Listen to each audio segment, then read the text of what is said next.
Yo, yo, yo, what is up? This is your boy Johnny Hustle. This is just a random episode of the Johnny Hustle Anti-Establishment Show. I just kind of wanted to touch base. It's been a while since I've recorded. I've had a lot going on. The ins and outs of life, y'all know how it goes. So, I just wanted to talk about just a few random things. So, first and foremost, I have a public service announcement for Applebee's. I went to Applebee's and got that garlic parm that they have on the menu. When I tell you, that was absolutely horrendous. I have no idea what they were thinking. Like, literally, and this is in a literal sense. So, garlic parm.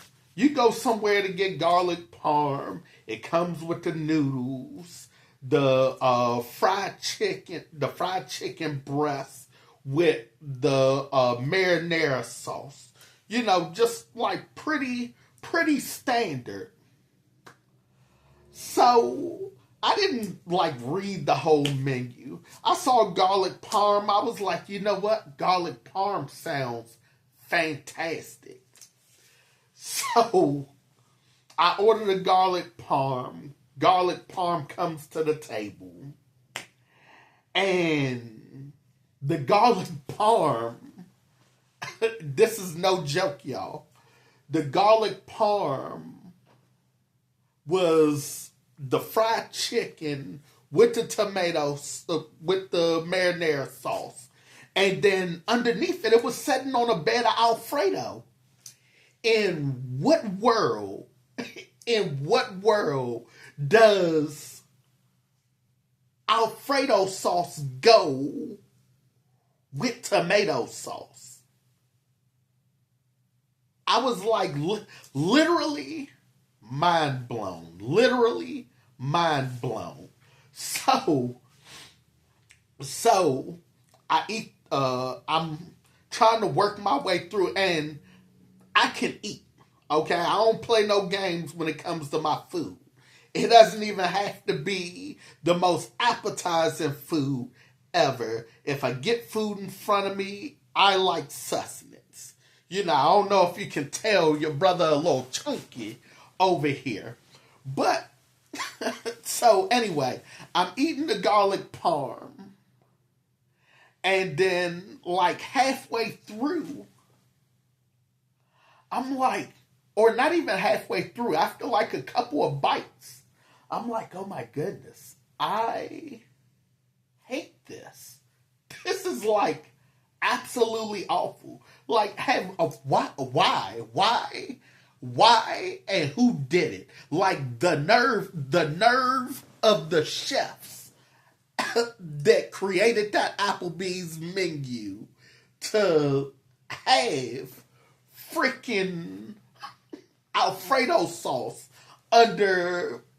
It's visualize this, because I wound up talking to the manager. The manager came by and was checking on the tables and stuff. And the manager was, as we were talking, I was like, hey, I just want you to envision something here, because this is kind of what I liken it to. Having Alfredo sauce and marinara sauce. Who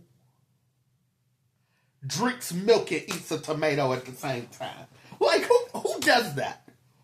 Tell me when is a time ever in life that anybody in the history of historydom, yes, historydom is a word, look it up.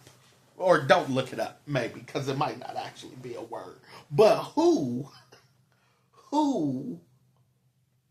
has ever drunk milk and ate a tomato together? And anybody that says yes, I do it all the time. You're a psychopath. you're a sociopath. You need help. You need to be in a room with four pads and a straight jacket because that is nuts. That is nuts.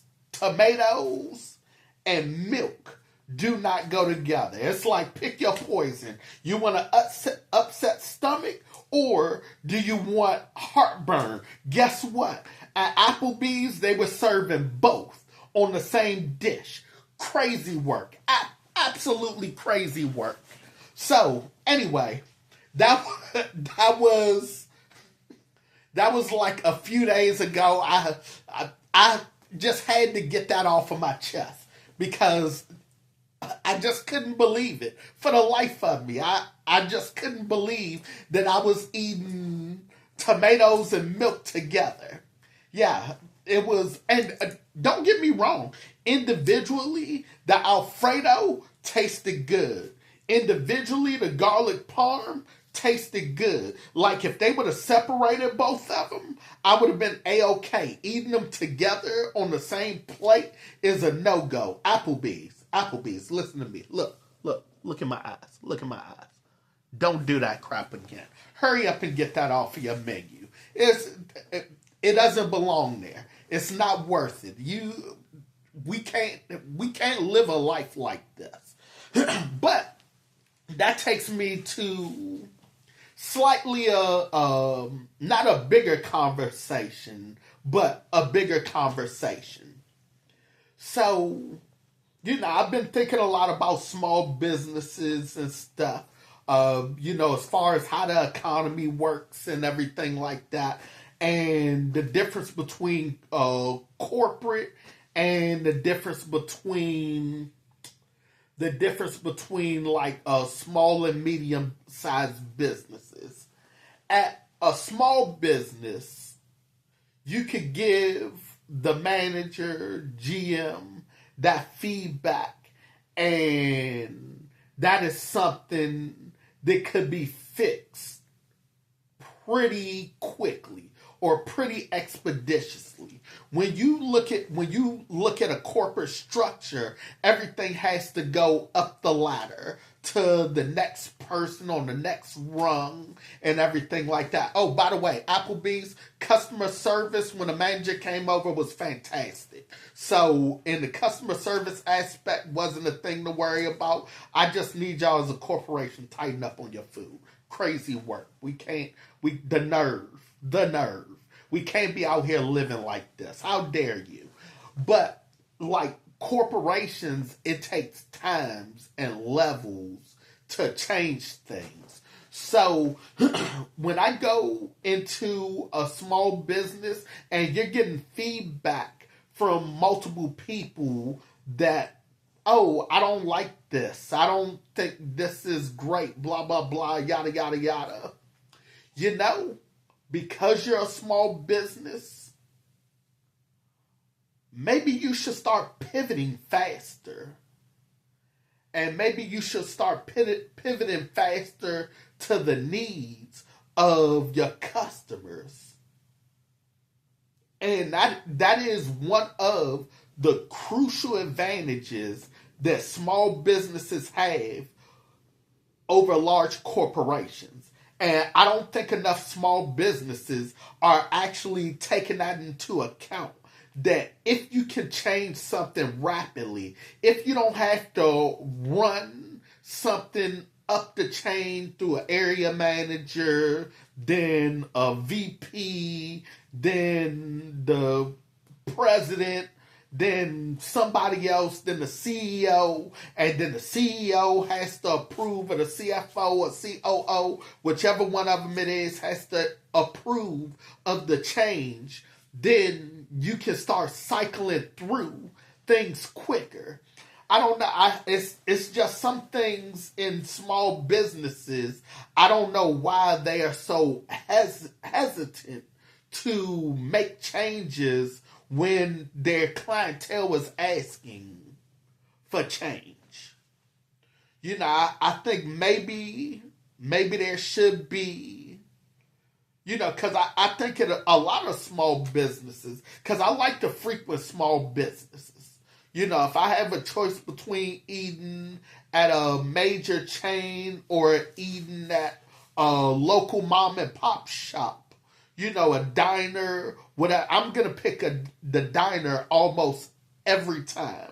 If there's the availability of a diner or a small business, a small restaurant, I would prefer personally to shop small because I know it's going to help my dollar circulate longer, which is going to enrich the community more. It's going to keep the dollar within your community more. So that's another thing. I think customers need to start educating themselves on what the benefits are of shopping at local businesses, because there's a lot of benefits to it for your community and everything. But anyway, I just wanted to get on here and talk about that. And okay, two last things, but one last subject. So, I didn't see either fight, but you had the Jake Paul and what is it? Aaron Joshua. Oh, what's his name? Anthony Joshua. You had Jake Paul and Anthony Joshua, and you had Andrew Tate and some other guy. I don't know his name. Jake Paul and Andrew Tate both lost the fights. But I see a lot of stuff online about how they got just mollywopped, which is true. They got mollywopped. Like I saw the interview of Andrew Tate, or I saw part of the interview of Andrew Tate. My man got knotted up for sure. That dude was in the ring like bop, bop, bop, bop, bop. He was putting them paws on him, okay? But I find it interesting, and this is in a general sense. I find it interesting that people will talk about the leaps that other people will make. They talk about people when they try to make they make bold decisions. They fail from their bold decision, and people talk about them as a result of their bold decision.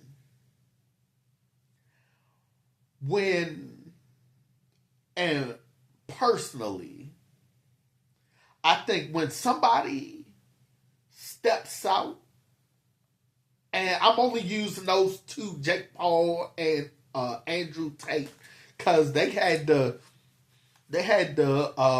reconstruct Jake Paul's jaw. They put like 2 titanium plates in, something like that. But people take massive risks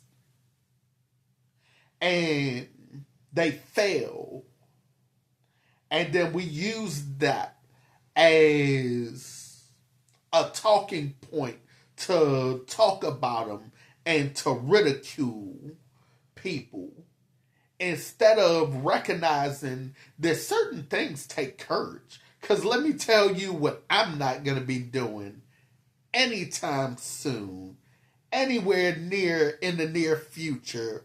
And when I say near future, I mean the never future. I'm not getting in a boxing ring with anybody. We're not putting on the gloves. Like none of, I'm past that point in life. So the fact that these guys are even willing to lace them up is courageous in and by itself.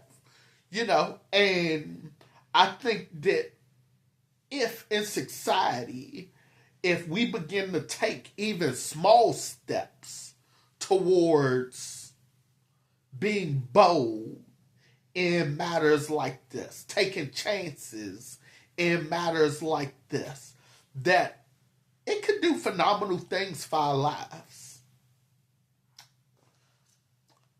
This is it. That's all I got for you. I really appreciate you. I love you. Tune in for another episode. Like, share, subscribe. Isn't that what they say at all the video? After all the videos, like, share, subscribe. I'm going to think of something cool afterwards. This is Johnny Hustle signing off. Peace.